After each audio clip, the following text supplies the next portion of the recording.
Muy buen día y gracias por acompañarnos a esta presentación de este nuevo reporte de signos vitales, Economía Mexicana Revisión. Yo soy Carlos Lascurán y soy el director ejecutivo de Signos Vitales. Agradezco especialmente a nuestros invitados a este panel, Jorge Suárez Vélez y Hernán Sabau, los dos grandes y cercanos especialistas y amigos que aquejan, especialistas en temas que aquejan a México, que estudian y analizan tanto en sus respectivas organizaciones como dentro también de Signos Vitales estos temas. Y muchas gracias por compartir con nosotros su opinión experta. Nos acompaña también Enrique Cárdenas, quien es presidente de Signos Vitales, a quien también saludo y agradezco su presencia. De manera especial, como siempre, le doy las gracias por su tiempo y disposición a los colegas en los medios de comunicación que se han tomado ahí un espacio en su agenda para atender a nuestra invitación para la presentación y recepción de este reporte. Muchas gracias a todos ustedes. Este último reporte es parte de una serie de documentos que iniciaron el año pasado y en donde se pone a México a revisión.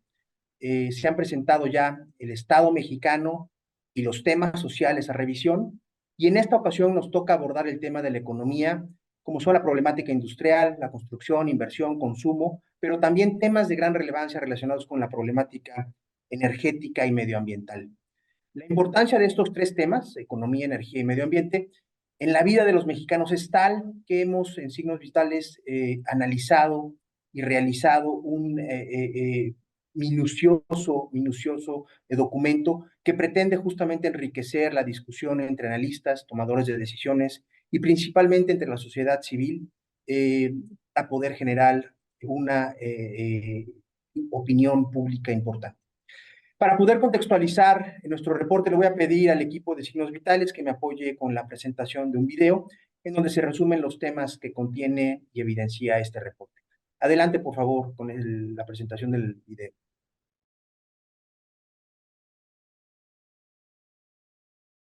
El desempeño de la actividad económica a lo largo del sexenio ha sido relativamente bajo por el impacto de la pandemia. Una reacción gubernamental escueta que retrasó la recuperación de los niveles de 2018 hasta 2023 y un Estado de Derecho incierto que ha frenado inversiones en el país.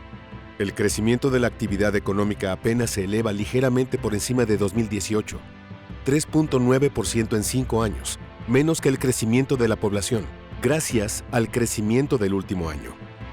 Hay varios focos amarillos. Si bien el consumo privado es lo que ha elevado la demanda, en parte por el aumento de la masa salarial, el aumento se ha debido principalmente a la importación de bienes de consumo que está 52.6% por encima de 2018. Pero el consumo de bienes nacionales apenas creció 4.3% en 5 años. La inversión levantó en 2023 lo que no había hecho los 4 años anteriores. En noviembre de 2023 fue de 16.1% mayor que en 2018. Pero la inversión privada ha sido esencialmente reinversión de utilidades de las empresas que ya existían. En 2023, apenas tenemos 3 empresas de 500 trabajadores o más. Hay poca evidencia de la llamada relocalización de inversiones. Entre enero y septiembre de 2023, México atrajo 32.9 mil millones de dólares en inversión extranjera directa, pero solo 2.8 son nuevas inversiones. De 2018 a 2021, el Producto Interno Bruto producido en municipios con emergencia hídrica ha aumentado de 14.5% a 42.9% y sigue empeorando. México solo cuenta con escasos 2 días de almacenamiento de gas natural y no ha expandido la red de distribución para facilitar la importación de gas de otros proveedores. Cerca del 60% de la electricidad se genera a partir de gas y es muy probable que esta dependencia crezca al 70%.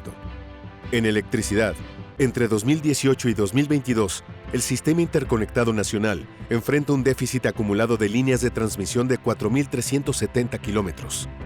El ambiente de negocios en México resulta hostil y poco propicio para llevar a cabo proyectos de gran envergadura por la inseguridad, la extorsión y el cobro de piso. Esta administración eliminó las fuentes de financiamiento de las policías locales, dejando a su suerte la seguridad pública de los municipios, en donde se cometen el 90% de los delitos de alto impacto en el país. Se estima que entre 20 y 30 de cada 100 litros de combustibles consumidos en México provienen del mercado negro, que ha crecido por la pérdida de capacidades tecnológicas de Pemex. Muchas de las importaciones registradas como los alimentos están siendo usadas para evadir impuestos, además de otros métodos que están perjudicando a la industria nacional. La evidencia apunta a que la inconsistencia se encuentra en los registros administrativos. El lavado de dinero, el contrabando y la evasión de impuestos operan de manera simultánea en México a través de operaciones de comercio exterior, en donde las aduanas están bajo el mando castrense. En 2023, México alcanzó el primer lugar en el mundo en mercados criminales y es el tercero con mayor criminalidad en el planeta. La presencia del cash refleja la economía criminal. La circulación de billetes de 1,000 pesos aumentó 326% entre diciembre de 2018 y septiembre de 2023, lo que implica un aumento de 226 millones de billetes de 1,000 pesos en circulación. Pero paradójicamente, la economía apenas crecerá 1% durante este gobierno. En Signos Vitales, hemos hallado que los recursos de dudosa procedencia en la economía mexicana generaron 14.1% del Producto Interno Bruto en 2023, solo considerando los activos más líquidos. Al Estado mexicano le ha sido necesario crear una fachada, como la llegada de un elevado flujo de capitales o crear una burbuja en algunos sectores de la economía, para disimular o de plano ocultar el ingreso de capitales de dudosa procedencia. Sí. La economía mexicana se encuentra cada vez más inmersa en los mercados criminales.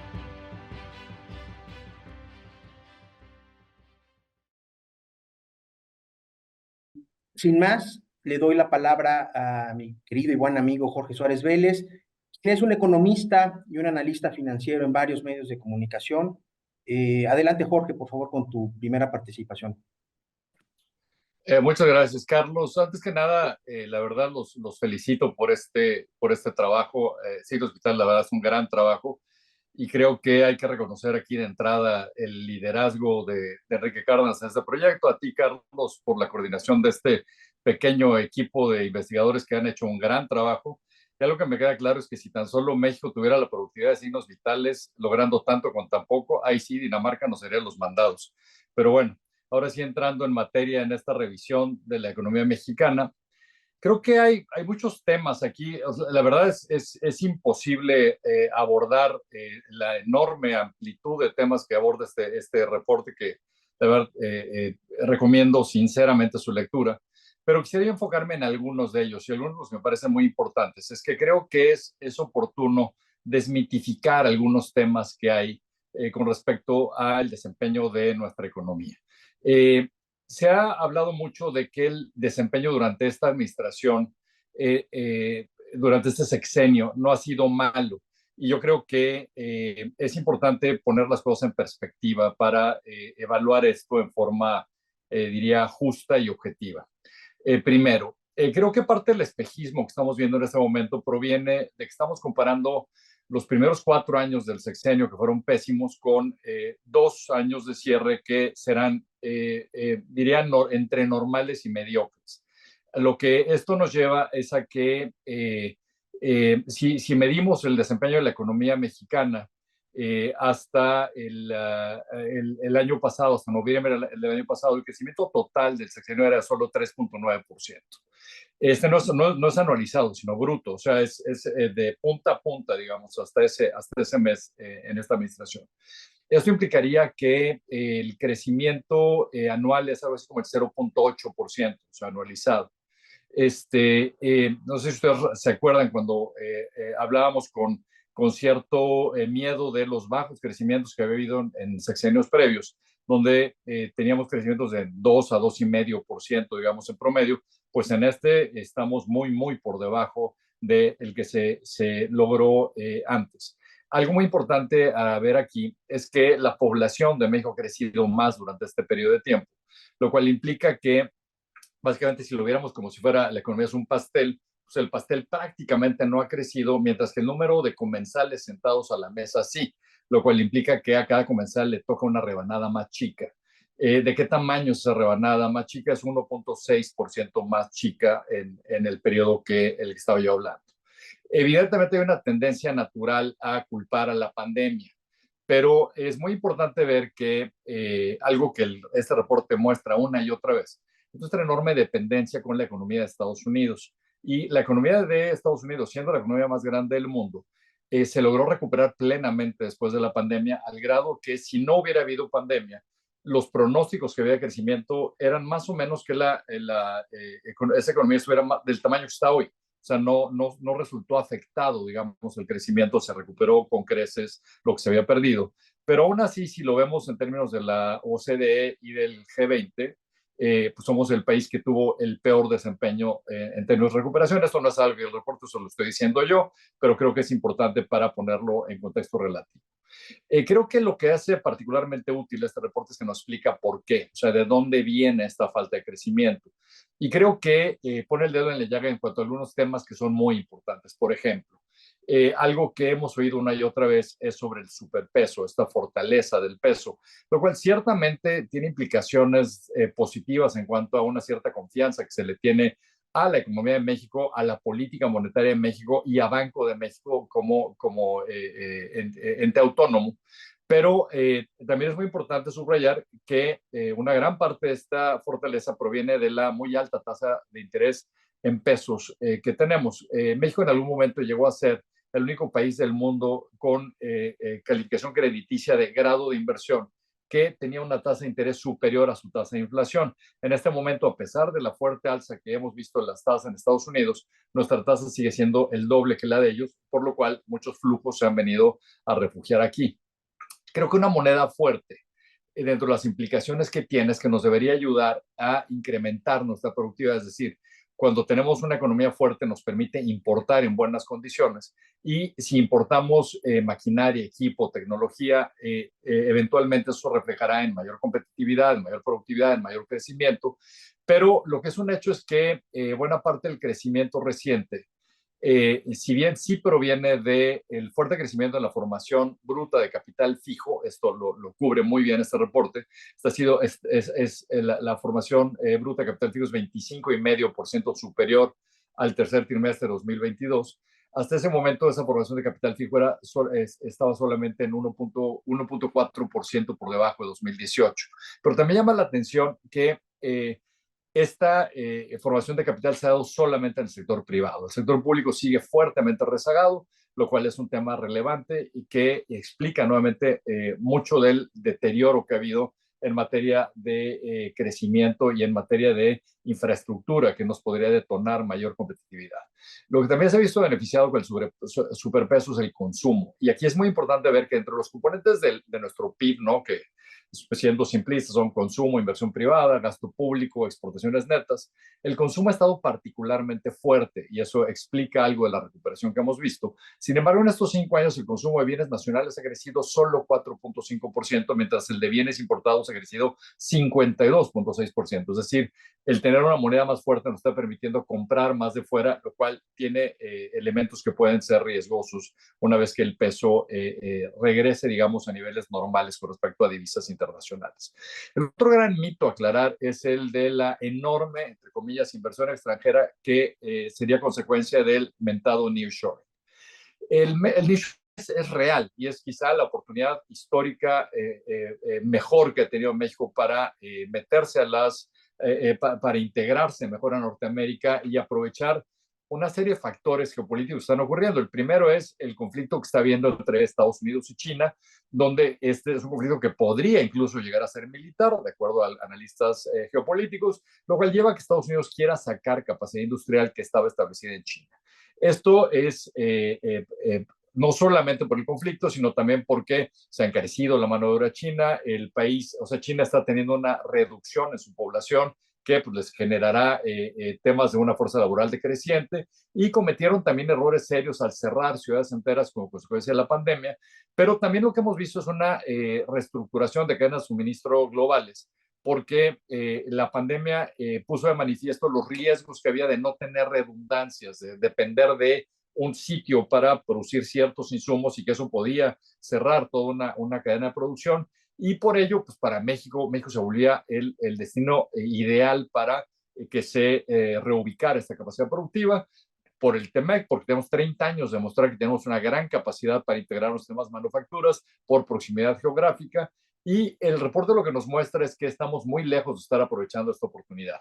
La inversión extranjera en 2023 fue de solo 36,100 millones de dólares, pero el grueso de esta ha sido reinversión de utilidades. Solamente $2.800 millones a septiembre eran inversiones nuevas. Llama también la atención el bajísimo contenido nacional de nuestras exportaciones. Hasta 2022, la participación de contenido nacional en exportaciones globales era de apenas 40%. En países asiáticos es hasta el doble de eso. La complejidad de nuestra economía también sigue en retroceso. Cuando hablamos de complejidad, hablamos de una economía que tiene capacidad de hacer muchas cosas, de integrarse en muchos sectores. Y ahí vamos en retroceso, hemos perdido capacidades. Y a pesar del nearshoring, en todo 2023 solo se establecieron en México 11 empresas de más de 500 trabajadores y cerraron 8. Es decir, era un neto de solo 3. Si vemos el impacto en el mercado de trabajo, se han generado 2.2 millones de puestos de trabajo durante este periodo, mientras que en el sudeste asiático se generaron 75 millones de empleos. También hay que subrayar el enorme problema de informalidad que tenemos. 95.4% de las empresas pequeñas y medianas no tienen relación alguna con las cadenas globales de valor. Y en México, 90% de las transacciones de menos de 500 pesos se hacen en efectivo y 79% de las de más de 500. El tema de informalidad es un tema y sin duda que se está volviendo un lastre importante. Claramente hay un montón de factores que han hecho imposible que México aproveche esta oportunidad. Antes que nada, los altos niveles de extorsión en nuestra economía, que también favorecen mucho la informalidad. Solo se logra que una de 3 empresas que intentan abrir lo logre. En 2017 la mitad lo lograba. Segundo, la incertidumbre en cuanto a abasto de energía, que sea suficiente, barata, de buena calidad y sobre todo limpia. Y el reporte subraya que en los últimos 5 años la generación de electricidad ha caído 26.3%, lo cual es una cifra alarmante. Por último, se ve obviamente la creciente inseguridad. Somos el país número 1 del mundo en temas de mercados criminales, por encima de Irán, Nigeria y Colombia. Y yo la dejo ahí. Hay muchos otros temas, pero espero los podamos entrarles más tarde. Muchas gracias, Jorge, por tus comentarios y por tu participación. En esta primera ronda le doy la palabra a Hernán Sabau. Hernán es actuario por la Universidad Nacional Autónoma de México y cuenta con grados de maestría y doctorado, ambos en econometría por la Universidad de Manchester y la Universidad Nacional de Australia. Actualmente es asociado de SAI Consultores en México. Adelante, Hernán, con tu participación. Muchísimas gracias por estar con nosotros. Muchas gracias, Carlos. Gracias por invitarme a comentar este excelente reporte, por el cual también yo los felicito. El nivel de rigor y de detalle que tiene es realmente muy impactante y está metido desde los temas macro hasta los detalles de lo que se tienen que enfrentar las empresas en nuestro país para poder establecerse y para poder seguir adelante, ¿no? Yo me voy a centrar en algunos puntos. Pues yo creo que tenemos el problema de que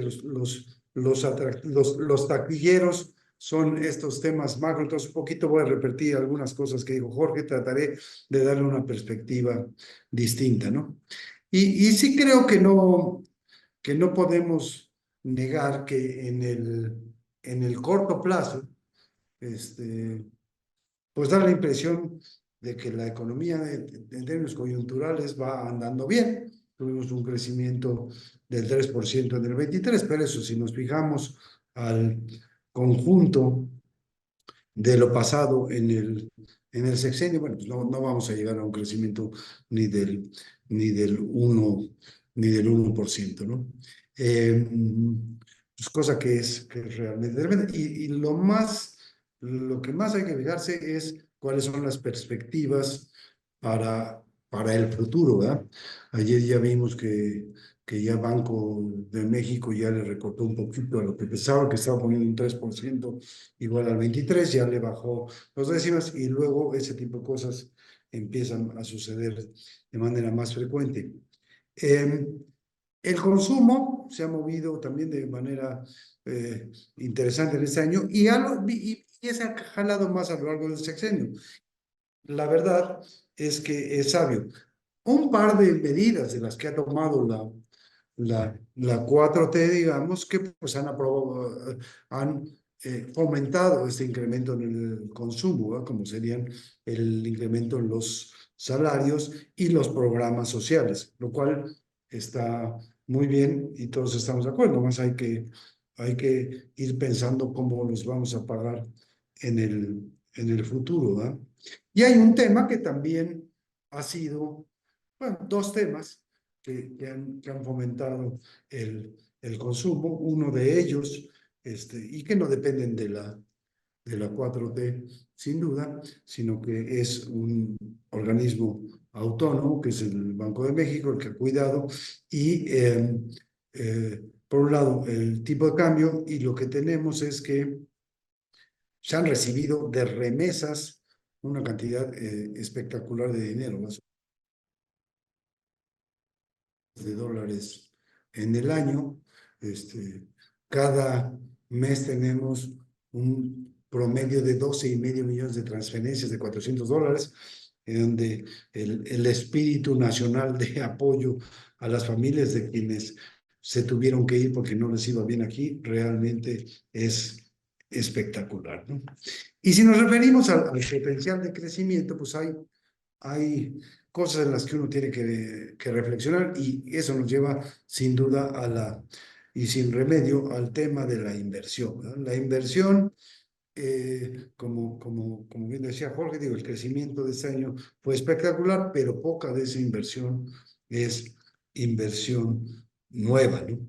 Y el tema es que si no invertimos, se acaba la gasolina para seguir generando ingresos. El que podamos mantener potencia en el consumo y demás es fundamental. Y para poder mantener eh, ese consumo con fuerza, pues necesitamos que haya inversión y que haya crecimiento. Y ahí es donde tenemos el problema de que el hacer esas inversiones pues requiere de seguridad, seguridad desde varios puntos de vista. Seguridad en lo legal, saber que las reglas del juego no me las van a cambiar. Seguridad física, que no voy a estar sufriendo ataques, extorsiones, etcétera, ¿verdad?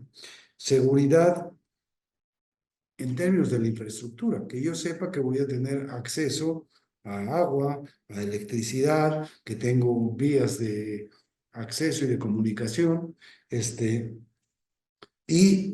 todas esas cosas, incluso seguridad moral, saber que estoy en un medio ambiente donde estoy aportando y me están aportando para eso. Creo que este es nuestro principal problema a, a futuro, donde pues creo que yo que estas condiciones de seguridad estamos muy lejos de tenerlas. Se nos va, este, se nos va el día en temas políticos, ahora muy vinculados a lo electoral, y que hacen que no tengamos la seguridad para nada. Carlos decía que la inversión pública está rezagada. Híjole, yo diría que qué bueno, porque las que hacemos no nos salen, ¿verdad? Desde luego que sería buenísimo que viéramos una inversión pública más dinámica en términos de infraestructura, menos en empresas, ¿verdad? No queremos más hoyos negros como Pemex y como la CFE, ¿verdad? Que ciertamente consumen una cantidad de recursos, y las inversiones que se han hecho pues realmente apoyan poco a que la actividad productiva del resto del país aporte, ¿verdad? Ciertamente Dos Bocas y el AIFA no veo yo cómo vayan a aportar nada para eso. El Tren Maya posiblemente tenga algún impacto en el turismo local, pero tampoco se ve que vaya a ser algo que nos vaya a dejar muchas cosas, ¿no? Y hay que pensar también en el tema de que todo esto que ha impulsado el consumo de una manera importante son programas sociales que vamos a tener que mantener. Yo creo que hay un acuerdo social hoy día de que esos programas deben mantenerse. No solamente es ya la 4T, sino que también la oposición está de acuerdo en que hay que mantener eso. Nada más debemos ser conscientes que hoy día, básicamente, hoy día, a grosso modo, 1 en 11 mexicanos está en la edad de más de 65 años, y dentro de 30 años va a ser 1 de cada 5. Entonces, el problema de mantener ese nivel de programas sociales se va a ir volviendo cada vez más apremiante. Aunado a eso, tenemos también el tema de las altas tasas, el incremento fuerte en la deuda en este último año, que le deja una herencia bastante complicada a quien llegue a la presidencia, porque va a tener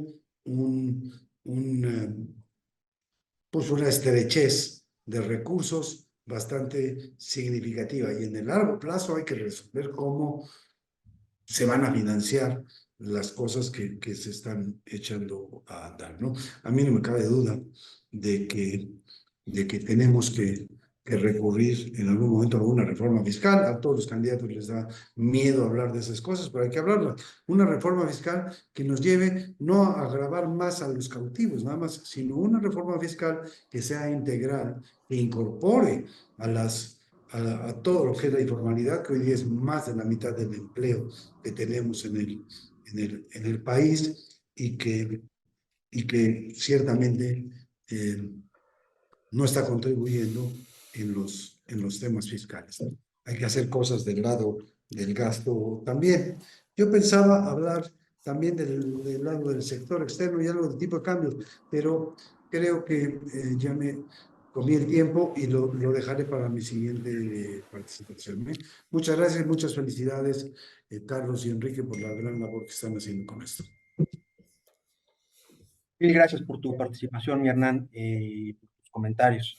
Le doy la palabra a Enrique Cárdenas, quien también es experto en el tema de economía, para poder redondear esta primera ronda que se está comentando del reporte. Enrique, adelante, por favor.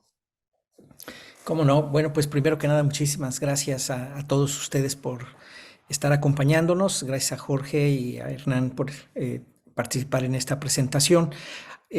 Bueno, yo quisiera simplemente complementar algunos de los puntos que ya se han mencionado y hablar un poco más allá de la parte macroeconómica que tiene que ver con estos obstáculos que se plantean en el reporte y que a veces se quedan como desconectados de la parte económica. Y me refiero en particular a asuntos relacionados con la seguridad, los niveles de extorsión que estamos viendo, el hecho de que ya se considera México como el país con los mercados criminales número 1 a nivel mundial, o el tercer país con mayor injerencia del crimen organizado en todos los ámbitos, no solamente la parte económica, sino en todos los ámbitos, pues de 193 países, hacen muy difícil la operación económica.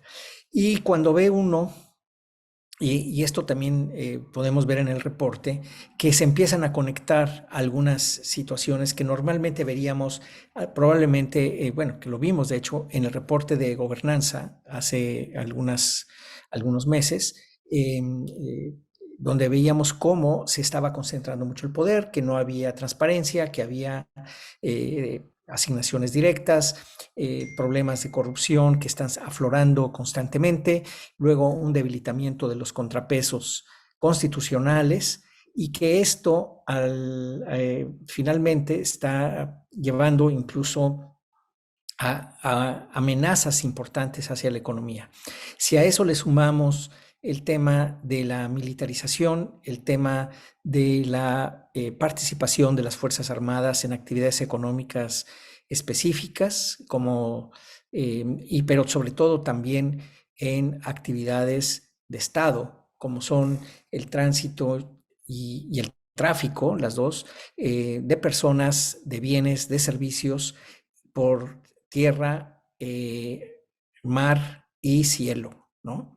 Entonces, vemos que algunos de los problemas que este reporte detecta, que tienen que ver con la balanza comercial y que no acaban de cuadrar las cifras, y que incluso el propio Servicio de la Administración Tributaria reconoce que hay una proporción muy elevada, entre el 20 y el 30% de mercado negro en, por ejemplo, los combustibles. Es decir, el huachicol y el contrabando de aceites, de hidrocarburos, de gasolinas, por ejemplo, es enorme. Ya hablar de esos porcentajes es muy grande, en parte porque por un lado, Pemex está dejando de invertir en el monitoreo de sus ductos y que no se da cuenta donde le abren algún boquete, ¿no? O no se quiere dar cuenta. Y por el otro lado también el trabajo de las aduanas, pues parece que está dejando mucho que desear por la parte de la subfacturación y por el lado también de pues las entradas de cosas que vienen de Oriente, de Asia y que están llegando a Estados Unidos de manera aparentemente sin mayor transformación en México. Es decir, esta queja que tenemos recientemente de parte del departamento de la representante comercial de Estados Unidos, la señora Tai, efectivamente hay un sustento económico detrás y hay un sustento en las propias cifras. De modo que les invito a ver el reporte para que vean ustedes ahí cómo se cuela este tema. Y junto con esto también se amarra la pinza, se logra amarrar la pinza con dos elementos adicionales. Bueno, como saben, Signos Vitales sacó hace algunas semanas, meses ya, un reporte sobre remesas, cómo este crecimiento de las remesas era cada vez más sospechoso de tener un componente fuerte de lavado de dinero. Después algunos reportajes así lo corroboraron en el campo, ¿no? Este reportaje de Reuters del señor Ora lo mostró con mucha claridad. Ya es un tema que trae el Departamento de Justicia de Estados Unidos, que ya detectó que esto está ocurriendo y de manera importante. Y por un lado eso está fortaleciendo el tipo de cambio, el peso, y por el otro lado están entrando muchos dólares y mucho dinero en efectivo. Y esto es algo que el reporte también incluye, que me parece de lo más interesante, y es el hecho de que la economía se está volviendo una economía de cash, de efectivo. En los últimos 12 años, el tamaño de la cantidad de dinero en circulación, de billetes en circulación que hay en la economía, se ha duplicado con relación al tamaño de la economía. Es decir, tenemos el doble de dinero en efectivo en la economía. Y en los últimos 6 años, digamos, pasó del 4 al 6 y luego del 6 al 8% el PIB. En los últimos 6 años, pues sí, ha crecido 30-35% esa proporción. Y lo que tenemos son datos que además son muy preocupantes. Probablemente el Banco de México no se haya percatado, pero el hecho es que están emitiendo sobre todo billetes de alta denominación, de 1,000 pesos, y es muchísimo más fácil hacer transacciones ilegales con billetes de alta denominación que si fueran billetes de baja denominación. Déjenme darles el dato que traemos en el reporte, y es que en estos últimos 3 años se han emitido 226 millones de billetes de 1,000 pesos, que es un crecimiento del 326%. Para que ustedes se den una idea, el aumento de los billetes de 500 fue de 76%, que también es muy alto. En cambio, los billetes de 200 y para abajo apenas han crecido un 15-20%. Es decir, hay una inundación, vamos a ponerlo así, de efectivo, y lleva pues digamos, a que se está recibiendo o aceptando que haya estas enormes entradas de dinero ilegal que se convierten a pesos.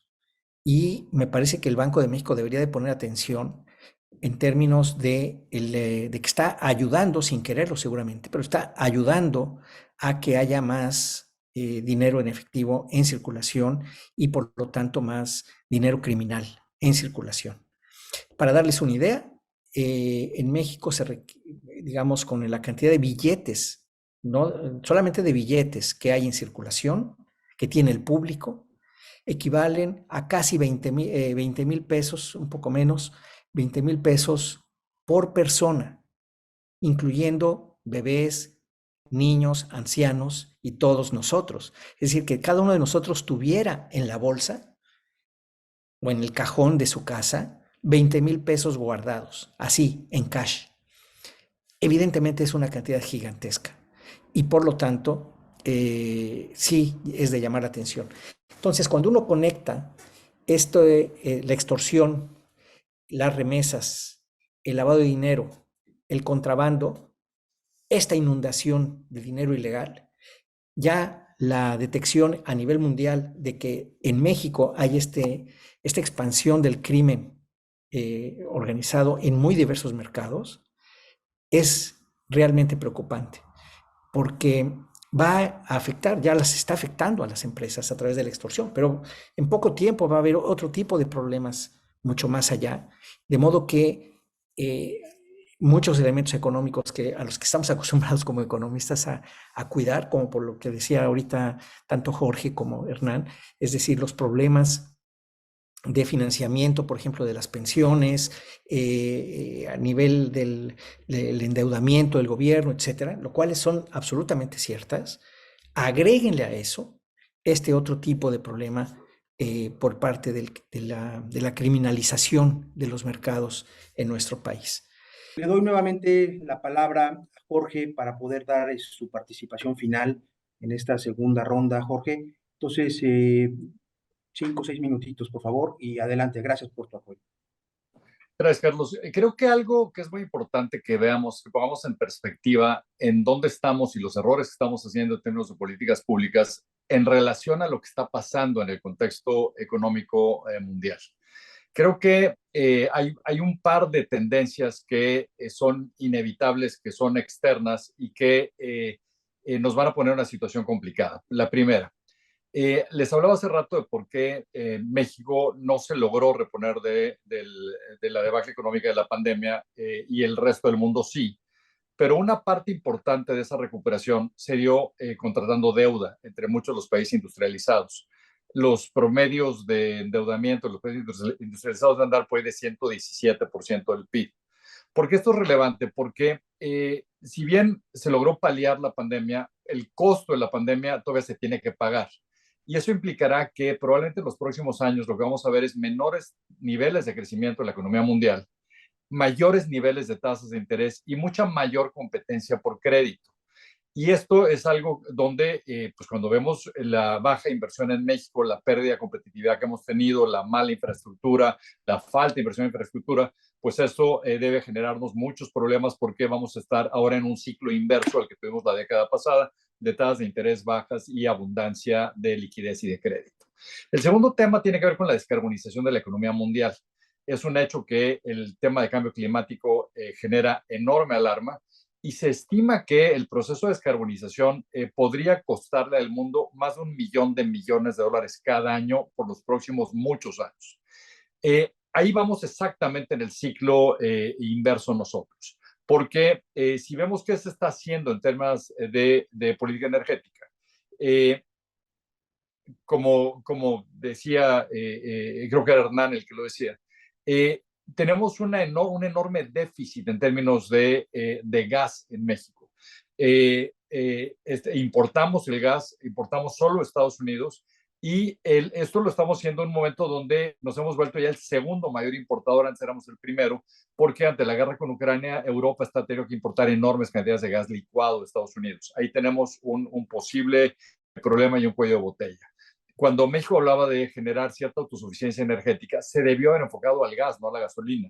Y porque eso nos hubiera permitido también desarrollar una industria petroquímica, que no podemos desarrollar importando gas, porque Estados Unidos, por ejemplo, cuando nos lo exporta ya le quita a los petroquímicos.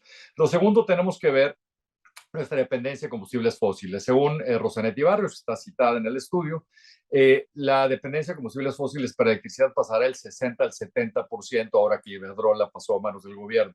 Este es un tremendo problema porque muchas de las empresas que quisieran establecerse en México necesitan no solo de abasto de energía suficiente, sino que sea de buena calidad, barata y particularmente limpia, porque todas estas empresas han hecho compromisos de reducción de huella ambiental que no van a poder satisfacer si en México le seguimos vendiendo, por ejemplo, electricidad que hacemos con combustóleo, quemando combustóleo, que aparte de todo es 6 a 7 veces más caro que lo que se podría hacer con energías limpias.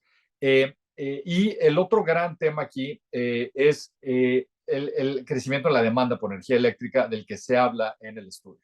Entre 2017 y el primer semestre de 2023, las solicitudes de interconexión a centrales eléctricas de casa a habitación crecieron más de 500%. México va a tener un tremendo problema de escasez de energía eléctrica, de costo de energía eléctrica y de mala calidad de energía eléctrica, que aparte irá aunada con enormes niveles de contaminación por cómo se está generando la electricidad en las grandes ciudades del país.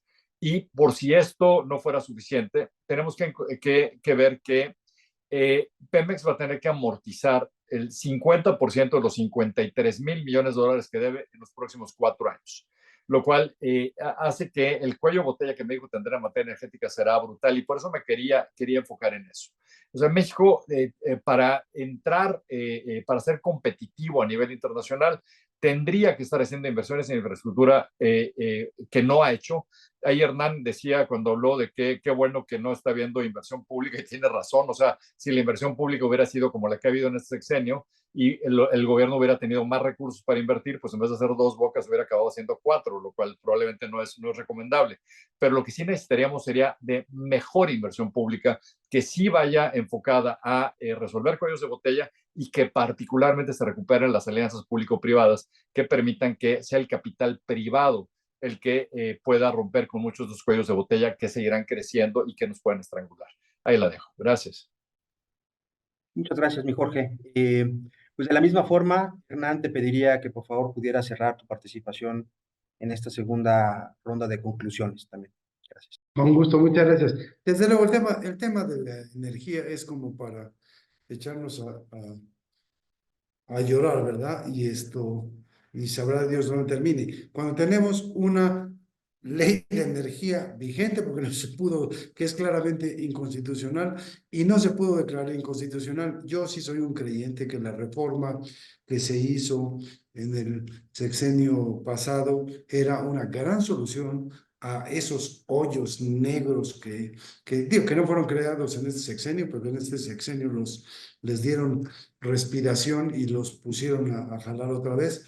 Y creo que ojalá y en el futuro cambiemos y veamos que la salida es a darle participación a otros y que paguen al Estado mexicano los recursos que al Estado le corresponden, porque producir no lo hacemos bien, ni lo hacemos de manera sana en materia ambiental. Y a todas estas cosas de energía y más, ahora traemos también el problema del agua, ¿verdad? El problema del agua es cada vez un tema más grave. Tenemos que meter políticas públicas que incentiven de manera importante el uso de reciclaje, economías circulares, donde el agua sea reutilizada, y hay millones de cosas para lo cual eso sirve y podríamos reducir el consumo. Y bueno, y dar mantenimiento. En fin, hay mil cosas en ese tema. A mí me gustaría tocar un poquito el tema del nearshoring, que estoy totalmente de acuerdo con lo que dice Jorge y con lo que viene en el reporte, que es más hasta ahora un espejismo que una realidad. Ahora, la oportunidad está ahí enfrente, es que hay que aprovecharla. ¿Cómo? Pues aprovechando la infraestructura que tenemos legal, construida a través de nuestro Tratado de Comercio con Estados Unidos y Canadá, para aprovecharla y meter más contenido nacional en nuestras exportaciones. El sector externo es una cosa que es muy impresionante, pues es el sector más relevante de nuestra economía. Antes de que se hiciera el Tratado de Libre Comercio, México exportaba el 10%, el valor de las exportaciones como el 10% del PIB. Hoy es más del 40%. Ha crecido el comercio exterior gracias a ese tratado de una manera importante. Este año no fue particularmente bueno con las exportaciones y obviamente eso debe tener en buena medida como causa al superpeso porque nuestras exportaciones se están encareciendo, ¿verdad? Pero sigue siendo nuestra base. Y ahí hay algunos equilibrios que se señalan en el estudio y que preocupan. Y preocupan en vista de cómo estamos actuando. Porque, por ejemplo, con Norteamérica, a Norteamérica se van el 86% de nuestras exportaciones. O sea, casi no le vendemos a nadie más que no sea Estados Unidos y Canadá. Sin embargo, de nuestras importaciones, solo el 43% provienen de Estados Unidos. Con Asia y Europa, más importante Asia desde luego, pasa de relevante. Solamente les vendemos entre Asia y Europa como el 10% de nuestras exportaciones. Y sin embargo, ya más del 50% de nuestras importaciones son de Asia y Europa. Digo Asia y Europa y la verdad es que léase China, ¿verdad? Que es de donde está viendo.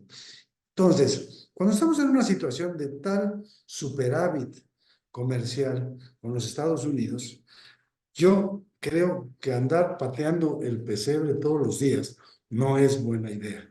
Tenemos que cuidar el Temec, porque del Temec vive este país. Sí, y ahora que viene todo el tema electoral, donde nos van a estar presionando de manera brutal por el tema de la migración, y que es posible que tengamos al señor Trump de presidente nuevamente, y solo con un afán de venganza, más nos vale que seamos muy cuidadosos.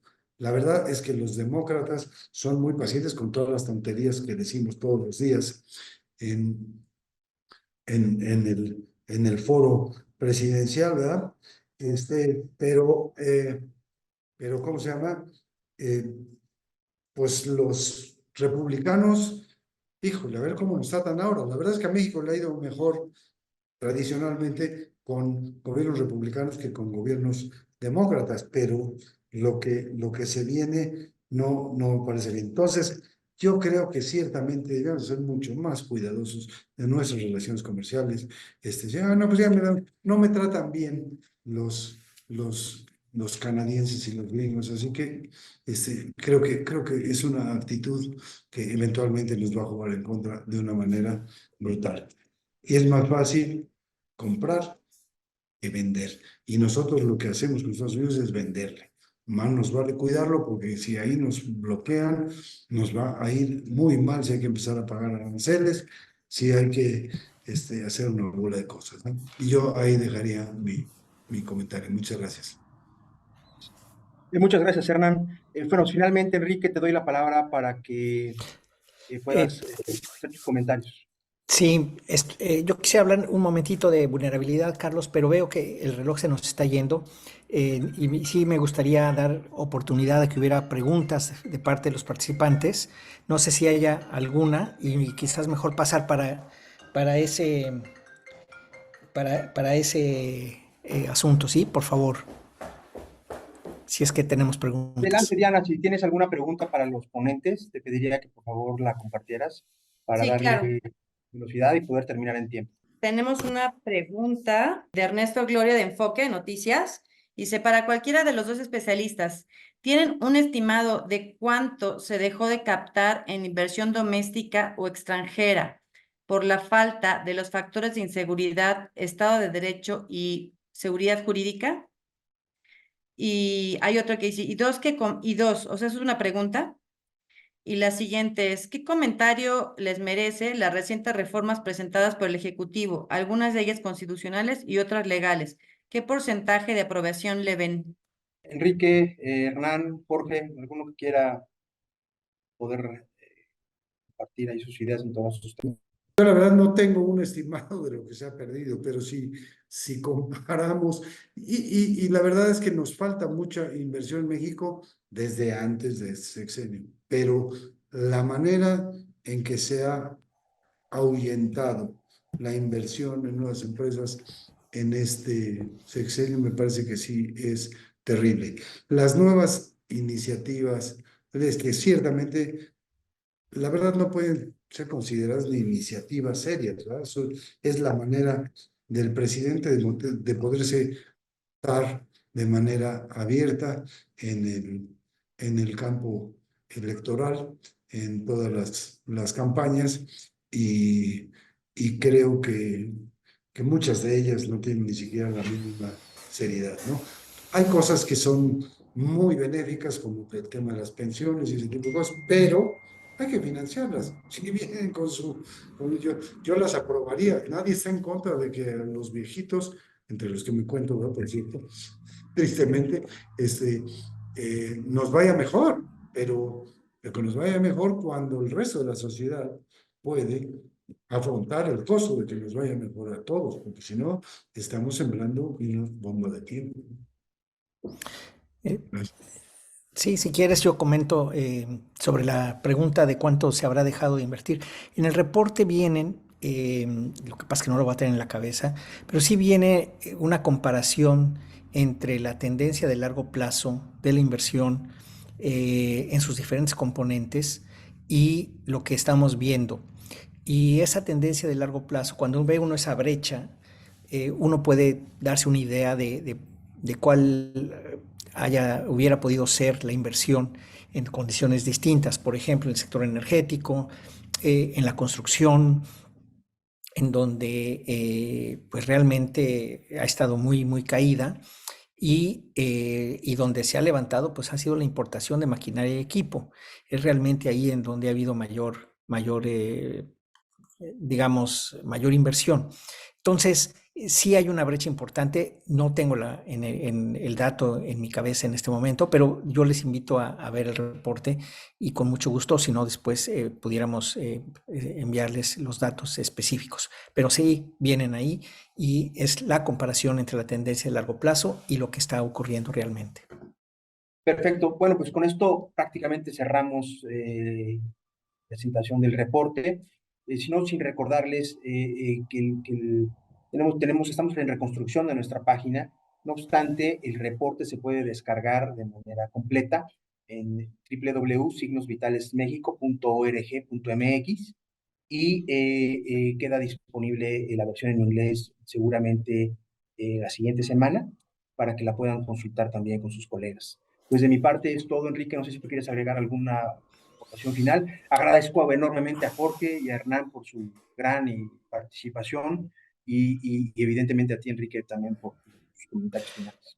No, pues simplemente a nombre de Signos Vitales, muchísimas gracias Jorge, muchísimas gracias Hernán, a todo el equipo de Signos Vitales y a todos ustedes por estar con nosotros en esta presentación. Les invitamos a ver el reporte que estaremos desdoblando en muchas infografías en los próximos días. Muchísimas gracias y que tengan un buen día.